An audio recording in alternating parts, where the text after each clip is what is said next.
তো বন্ধুরা আজ দেখলাম আমার ভাগনার অ্যাকশন, রেডি হয়ে গাড়িতে বসে গেছে। আমি বললাম কোথায় যাবি? বলছে বাজার যাবো। বললাম এখনই? বলছে হ্যাঁ এখনই যাবো, এখন 4টা বাজছে। বললাম পরে যাবি? বলছে না এখনই যেতে হবে। আর ভাগনা আমার পেছন ছাড়ছে না। বললাম চল, কোনো আর উপায় নাই। তো মামা ভাগনা দেখো দোকান পৌঁছে গেলুম। ভাগনা আবার বসে গেল। তো বললাম কি নিবি বল? বলছে জিন্স প্যান্ট নেবো। বললাম জিন্স প্যান্ট? আরে তোর বয়সে তো আমরা নামেই জানতুম নাই, দেখো নিজে পছন্দ করছে। বললাম ঠিক আছে কর কর। এখনকার ছিলা বিরাট ইন্টেলিজেন্ট, কোনো করার নাই। বললাম পছন্দ কর। দেখো এই ড্রেসটা ওর পছন্দ হয়ে গেল। বললাম হয়ে গেছে তো? বললাম ঠিক আছে নিয়ে এলে। এখন আর কংস মামা নাই, এখন সব হয়েছে নানি মামা। তো আমার এদিকে বোনরাও শাড়ি পছন্দ করছে। বললাম হ্যাঁ তোরাও পছন্দ করিলে নিয়ে এলে।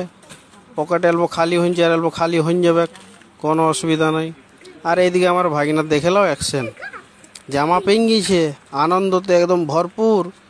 দেখেলাও ডিগবাজি। ওহ বাহ, মামা ঘরে ভাগিনার আনন্দ বিরাট, ওয়ার মতন আর জায়গায় নাই। তো মামা ভাগিনা খুব আনন্দ হইল। নিয়ে আমরা লাস্টে সেলফি নিয়ে নিলাম মামা ভাগিনা।